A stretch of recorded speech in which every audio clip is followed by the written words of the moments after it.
ऐसा serial killer जो कि खौफ के साथ खेलता था और पीछे छोड़ जाता था एक ऐसा कोड जिसे कोई आज तक सॉल्व नहीं कर पाया। 1968 से लेकर 1969 तक कैलिफोर्निया में कुछ अजीब तरीके से मर्डर होने लगे। इन सभी मर्डर के पीछे एक ही सीरियल किलर का हाथ था जिसका नाम लोगों ने रखा ज़ोडिएक किलर। लेकिन इस किलर की एक खास बात थी, ये केवल लोगों की जान नहीं लेता था, ये मीडिया और पुलिस के साथ में एक खेल भी खेलता था। ज़ोडिएक ने लोकल न्यूज़पेपर्स में एक चिट्ठी भिजवाई। उस चिट्ठी में कुछ कोड लिखे होते थे और कुछ सिंबल, और उसने एक बार एक चिट्ठी में ये लिखा, मुझे मारने का शौक है और ये मुझे ज्यादा मजा देता है। उसने उस चिट्ठी में ये भी दावा किया कि उसने 37 मर्डर किए हैं, लेकिन पुलिस उसके खिलाफ एक भी ठोस सबूत इकट्ठा नहीं कर पाई है। ज़ोडिएक की चिट्ठी कोड में लिखी होती थी और उसकी चिट्ठी को डिकोड करने में कई हफ्ते नहीं कई महीने लग जाते थे, और उसकी एक चिट्ठी को सोल्व करने में एक बार 6 महीने लग गए। और उस चिट्ठी में उसने ये लिखा था कि मैं इंसानों का शिकार करता हूँ जैसे जंगल में शिकारी क्या करते हैं। और ज़ोडिएक को पुलिस कभी पकड़ नहीं पाई।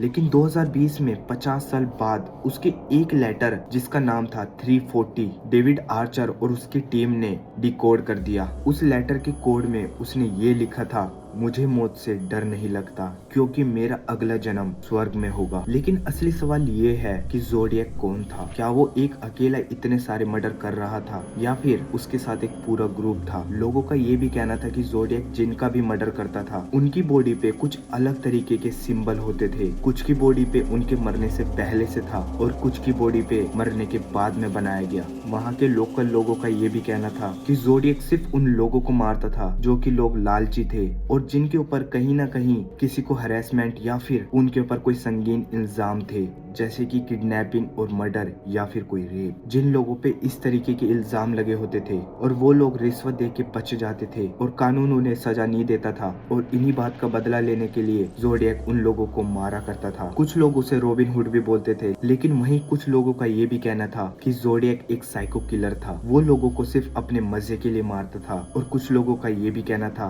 कि ज़ोडिएक काला जादू किया करता था और वो बलि चढ़ाने के लिए उन लोगों का मर्डर किया करता था। इस बात का आज तक कोई खुलासा नहीं हुआ है और ये केस आज भी ओपन है। इतने सालों बाद तो लोगों को लगता है कि ज़ोडिएक मर चुका है, लेकिन ज़ोडिएक के कोड में आज भी लोकल न्यूज़पेपर में चिट्ठी पहुंचाई जाती है। वो चिट्ठी कौन पहुंचा रहा है ये आज तक कोई पता नहीं कर पाया। ऐसी और हॉरर और मिस्ट्री वीडियोस देखने के लिए लाइक और सब्सक्राइब करें।